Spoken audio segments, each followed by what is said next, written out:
Hello and welcome to my channel. This is my life wire, and today in this video I'm gonna show you all my camera gear. So last year this time I made a video about all my gear and I showed you what cameras and lenses I had, and now I'm making this video again. It's 2019 edition after 1 year.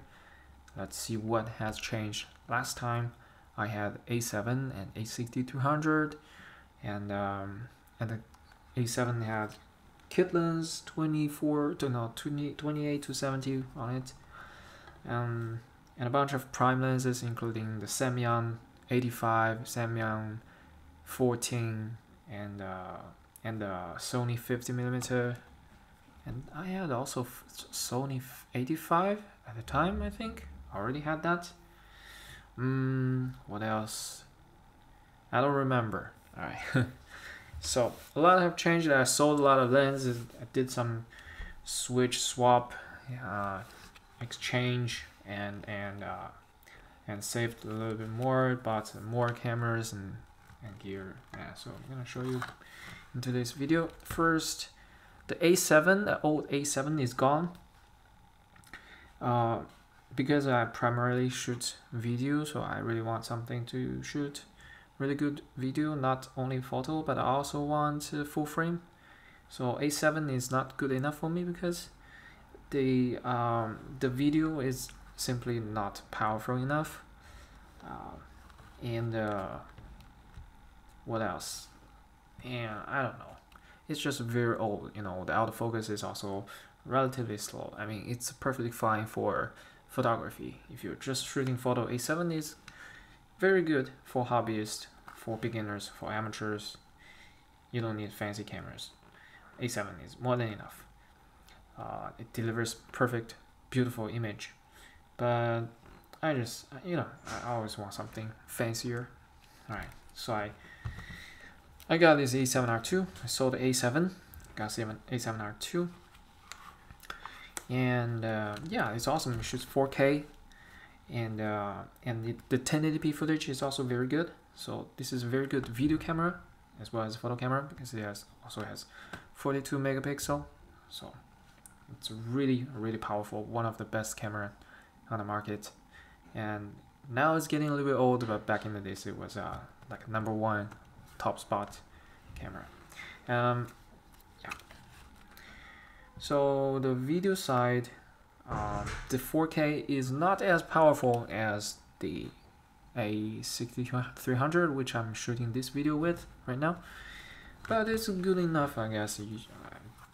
I don't know, but if I have to shoot the best image quality 4K video, then I will choose A6300 for sure. But this one is just very versatile. I love the full frame look. Because I also have a lot of full frame lenses, so I don't want to waste them. So another thing is that the 1080p full HD is actually much better on this camera than on A6200. On A6200, the full frame, the full HD is actually a little bit soft, so that's a little bit disadvantage of that camera. Otherwise, I'll be shooting with that camera all the time. So yeah, actually it shoots very good 1080p, and it shoots wonderful pictures, photos. Yeah, so that's why I'm loving this camera. And actually it's very compact. I add this battery grip. I just made a battery grip review a few days ago. It's on my channel. Alright, that's the camera. Another camera I'm gonna show you. It's also a new camera. I just got it not so long ago. The A5100. I say new, it's new to me, but yeah, I got it for on Amazon. It's an Amazon warehouse deal, so it's used or returned, and immediately I found a defect that the control wheel doesn't work at all. So you cannot control anything by simply turning the control wheel, but luckily you can still press up, down, left, and right. Otherwise it's gonna be trash. You can't use it at all. So basically, without control wheel, I cannot adjust aperture or shutter speed in camera, and yeah, pretty much render this useless for photographers. But I bought this only for video because it has a selfie screen. So, and I found that the intelligent mode, the auto mode, is actually not bad. You actually have the access to control. Let me show you. Right now, you can see me here. You have this panel here. You can choose for. Oh my God, it's shooting a photo. No, stop it. All right, let me show you. Don't take picture. All right, here. You have many options here that you can choose from. Is it focusing on this? It's not focusing on that. Let me try to. I can't. All right, maybe now it's focusing. Yeah, here. You can choose the background blur, how much you want it to be blurred, defocus or focus. Go up, everything means you raise the f-stop, raise the aperture. When you go down, means you get a shallow depth of field.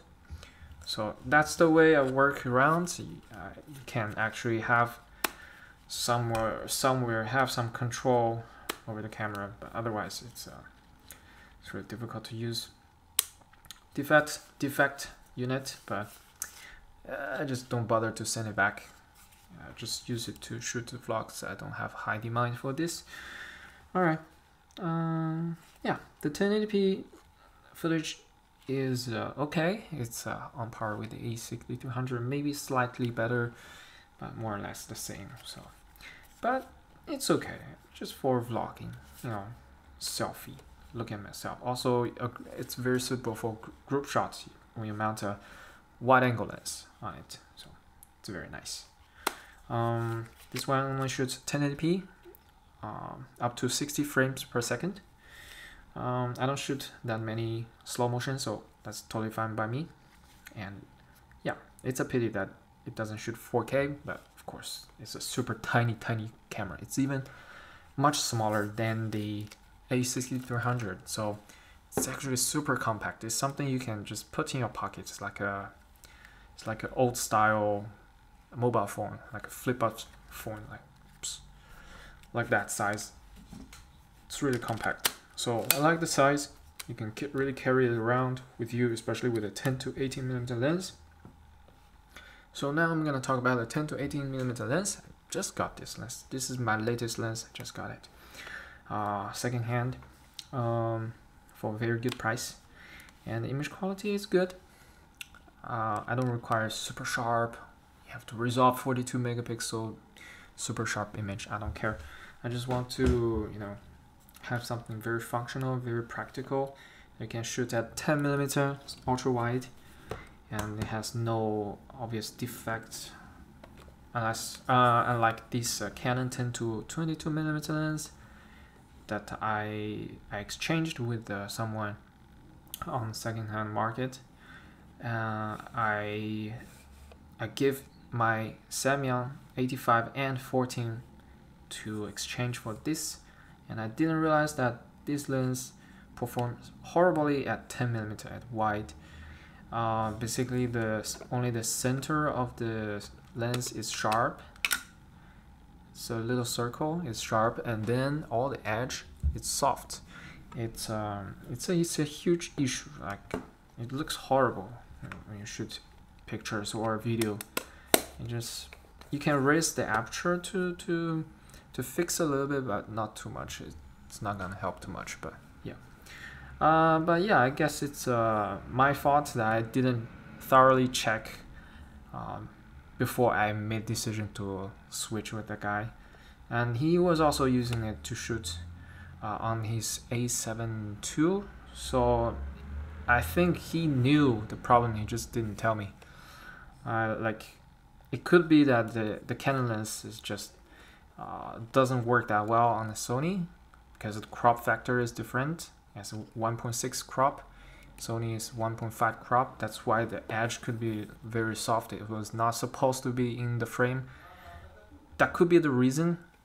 But then again, I wanted this lens for this ultra wide, 10mm ultra wide, so it doesn't make sense that it doesn't work. yeah, that was my bad.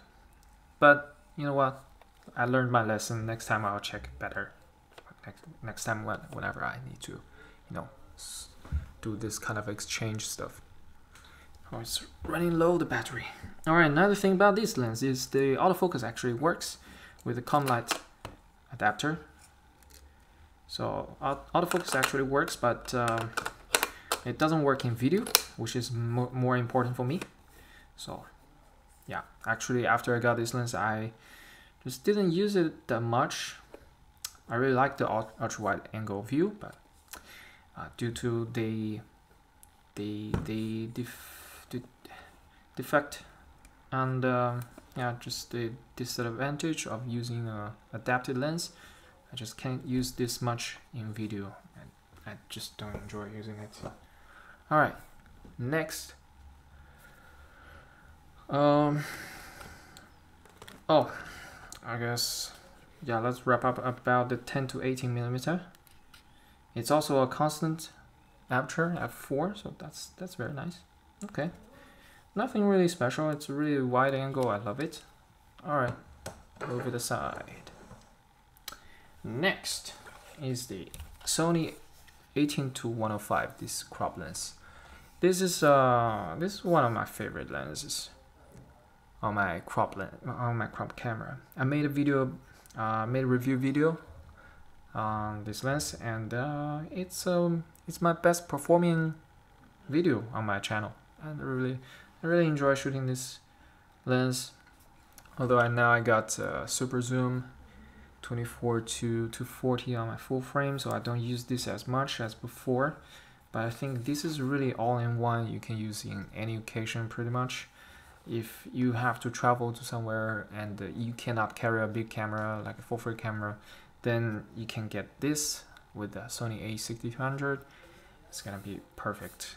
You have a wide angle as wide as 28 millimeter full frame equivalent, all the way to I don't know the calculation, 150, 60, something like that. So it's pretty nice range, and it's a constant aperture f4, so that's good. Also, it has power zoom. So yeah, this is one of my favorite lenses. Yeah, like even though I don't use it, I just don't want to sell it. It's just awesome. Next, I'm gonna talk about the Samyang 35mm. So I said that I hated shooting manual focus. That's why I switched to Sony 85mm and got rid of my Samyang 85mm. But this time, I don't know. After a while, you just want to get your hand on a manual lens and just want to have the full control. It's a lot of fun actually. So this lens is a Cine version. You can see the gear here.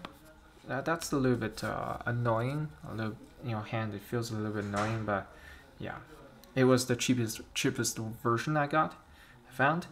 So I bought the Cine version. Also because it has a declicked aperture, so that was good. So when you turn the aperture, you don't hear anything, and also you can see the aperture turning. Oh, so smooth. It's beautiful. Absolutely love this lens when you shoot B-roll, when you shoot whatever bokeh. It just creates insane bokeh. I just recently made a video of this lens as well, and yeah, it's doing well. The video, it's taking off right now. You can really turn something really dull, really boring into something interesting by simply pulling the focus. Like first you focus on the foreground and slowly slide into the background or into the subject or whatever, and just create such a multi-dimensional, or how do you say that, multi-layer look. Like it's more three-dimensional. You know, it makes your image more stands out more 3D. So that's awesome about this lens, and the sharpness is very nice. It's a very decent. Haven't really tested it in depth, but I guess I when you want bokeh, you cannot have the super sharp image quality at wide open, but it is definitely not soft. It's pretty decent, so I would recommend this to anyone who shoots photo or video. Yeah, shooting video, I use this to shoot video, and also you can use this to shoot photo. 35mm, in my opinion, it's a perfect all-around lens, perfect for prime. I prefer this over the 50mm because you are just wide enough to have to include a lot of background, and then just long enough to have beautiful crazy bokeh. So it's a perfect balance for me. 50mm to me is a little bit tight. So actually the lens is not this big. This part is an adapter because Amazon, they sent me alpha mount version instead of an E mount version. So there's that. I had to buy an adapter. But yeah, the lens itself shouldn't be as big, but now it's much bigger. It's already heavy. It's already big and heavy. Now it's much longer. When I put it on A7RII, it just looks ridiculous for a 35mm lens. Looks ridiculous huge. So these two are awesome lenses that I'm gonna keep forever, possibly forever. And next, I'll talk about an 85mm. Last time when I talked about this lens, I said I'm not using it enough, and guess what? I'm still not using it enough because I don't shoot portrait anymore. I don't find any occasion to use this lens. No, 85 is too telephoto. You can't see anything. It's kind of waste. It's a pity that I don't use it, but then again, I just I don't know, man. I don't want to sell this lens because 85 is a really nice focal length, and this is a pretty good budget lens, so there's really no point selling this lens for even less money. And the quality is really good. The image quality is super good, super sharp images. Yeah. So I'm gonna keep this one, but it's not one of my favorites. Unless I pick up portrait shooting again someday, it will become my favorite for sure, because how good it is with portrait, and also video. If you shoot video with that, it's gonna be also very beautiful because of the bokeh. Next, I'm gonna talk about the 24 to 240 lens. This is also another super zoom lens I just got. Look how much it zooms in, it's crazy. And I made a review video of this 1 or 2 months ago or 3 months ago, I don't remember. Now it's taking off as well. It's getting a lot of views. So yeah, I'm happy about that. And yeah, just this lens is just a perfect all-around lens. If you don't mind the size, it is indeed a little bit heavy. It's heavier than the other standard zoom lens. I suppose, I don't know the G Master, but definitely much heavier than kit lens, and much heavier than the 18 to 105. Let me feel the 35mm. It's actually pretty similar, but this one looks bulkier. It's bigger. So you got 24 to all the way to 240. I like it because it starts at 24, so you get a wide angle view.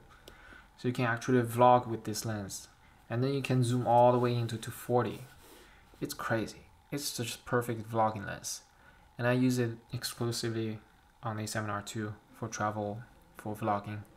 Yeah, if you go on a trip and you want to bring only one camera, one lens, then this is the lens you bring. If you want to be more creative, to put more effort in your shots, then use the 35mm. If you want to run and gun, vlog, travel, this is the best option for you. So yeah, so far I really love this lens. I wouldn't trade it for I don't know, Zeiss 24 to 70 f4. I really don't care Zeiss, and I don't care about the fixed aperture. Actually, at long range, it suffers from the low light situation. Like, you can really see that it has difficulty rendering images at long range because how little light it lets in.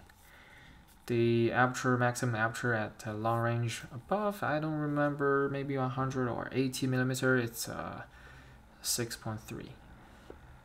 So yeah, there's that. Let's put it back on the camera so that we don't expose the sensor. And then here's a small rig. I got this for my A6200. And it's pretty nice. It adds a little bit of weight and you can hold the A6200. It's kind of like add this to the A6200. It weighs as much as A7RII, so it feels really good in your hand. And also you can mount the microphone to different places, different location, and you can mount more stuff. It's pretty convenient. All right, now I'm gonna turn off this video and gonna review this camera, A6300, and the Sigma. I've been using the Sigma. Now I'm gonna change, I guess I'm gonna switch to A7RII. All right, I'm back, and yeah, now it's time to review the A6300. It is, I think it will be the perfect APS-C lens camera if it just had embodied image stabilization. Which means I consider A6500 the perfect camera, pretty much. Yeah, that's yeah. I wish I could get that camera. Actually, initially I wanted to get that camera, but it was so expensive. It was like, I don't know, 1,500 euros. It's super expensive. And this one was about 1,000 euros at the time. Right now, this one body only, it's only 600 euros. So over the past 2 years, the price has dropped sharply. But yeah, that's how it is. And I did enjoy shooting 4K in the past 2 years, so I'm very I'm happy. I'm glad. I'm okay with the purchase. All right. So about this camera, it's really tiny and compact. Not as tiny as A5100, but it is reasonably tiny, and feels pretty good in your hand. It has a nice grip and shoots insanely good 4K, downsampling 6K to 4K. It is the go-to camera you'd use to shoot 4K. Doesn't have flip screen, which the A6400 fixed, but then A6400 doesn't have embodied image stabilization either. So yeah, you can't really use prime lens on it to shoot videos, just like this one. I'd love to use more the Sigma 16mm lens on it, but it's very shaky without image stabilization. People say it doesn't make a difference, but actually it does make a difference, especially if you shoot landscape kind of a video. If you handheld, you can see very clearly the jittering, the shakes. It's very clear, very obvious. All right, I don't know anything to talk about this camera. Like, it almost never overheats. Actually, a lot of people complain about Sony camera being overheating all the time, but I almost never encountered any overheating issue in the past 2 years shooting 4K either on 6300 or A7RII. It just doesn't happen to me, so that's great. Yeah, it also shoots pretty decent photo. Very nice photo camera. It shoots 11 frames per second. Very good for sports photo when you're shooting moving subject, fast moving subject. Yeah, that's about it. But I'm not using it as much as before simply because I've got A7RII, so I can shoot both photo and video with A7RII. So I just, I don't have to bring both camera to specialize them. This one video, the other one photo.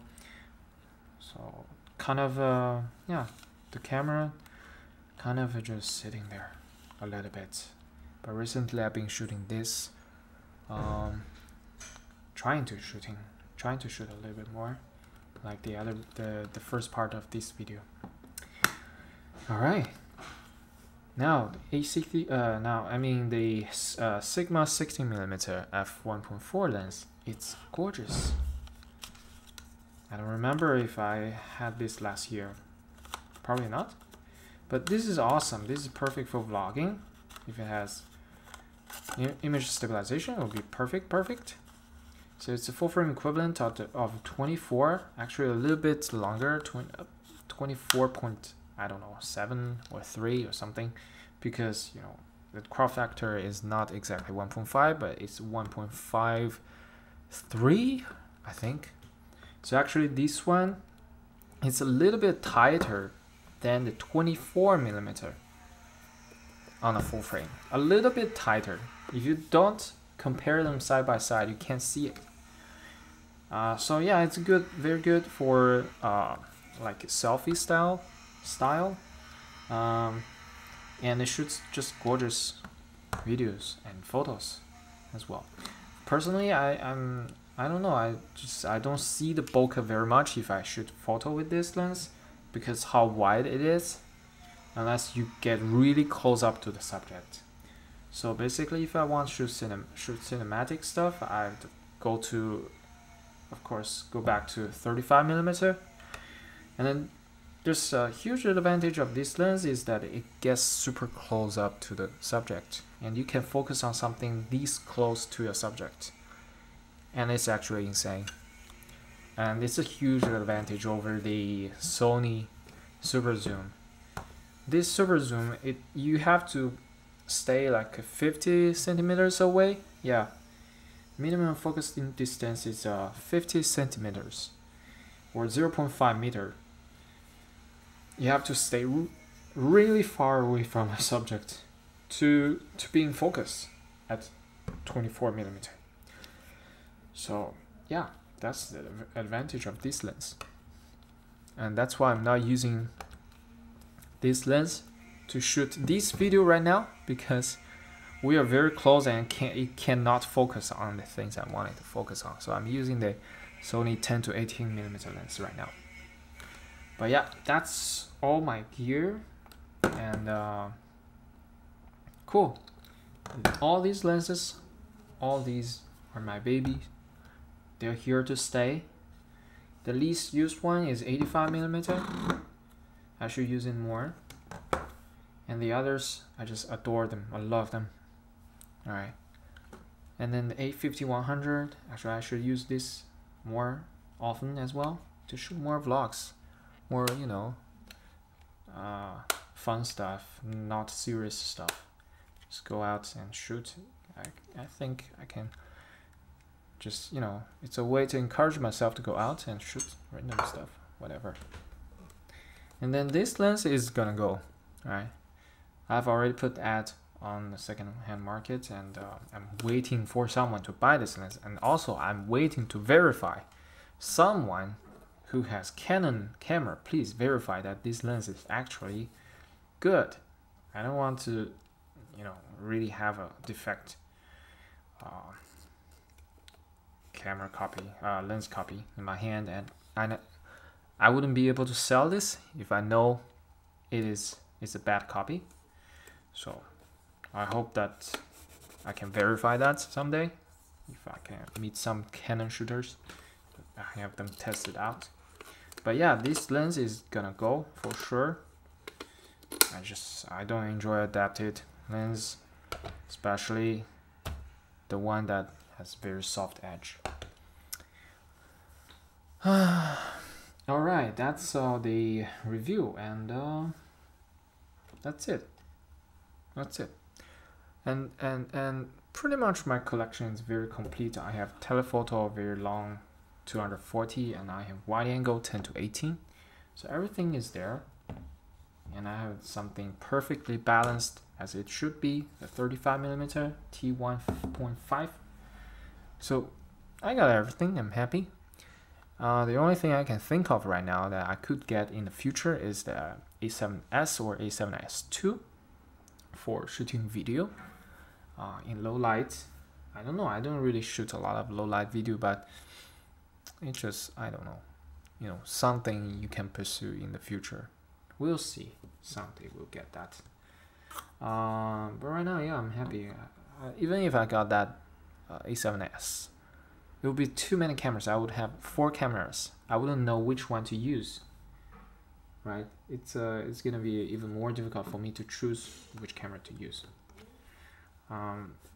Actually, I would love to. You know what? I would love to trade in A6200 and A5100 for a A6400. So I have flip screen and 4K.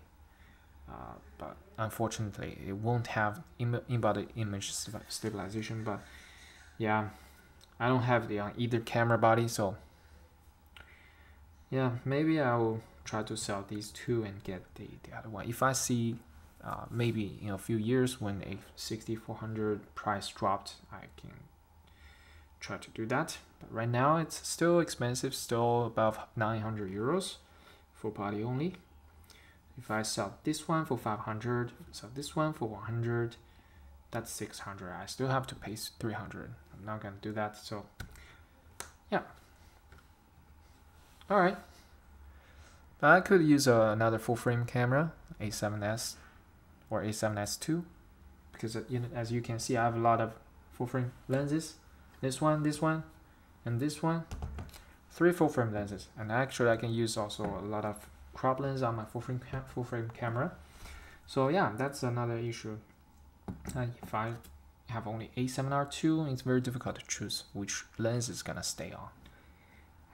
If I had 2 cameras, I could, use both at the same time. But then another problem is gonna happen is that it's gonna be too heavy. Having so many cameras is simply gonna be too heavy. Maybe I'll trade in these two to get A6400, and then I'll have less burden, and then I can get an A7S. Who knows? That's next year's stuff. So maybe in 2020 you will see another gear review, gear showing off video, and then we'll see what's gonna change. Isn't that interesting? That's it. I've been talking for 30 minutes. I'm tired. Bye.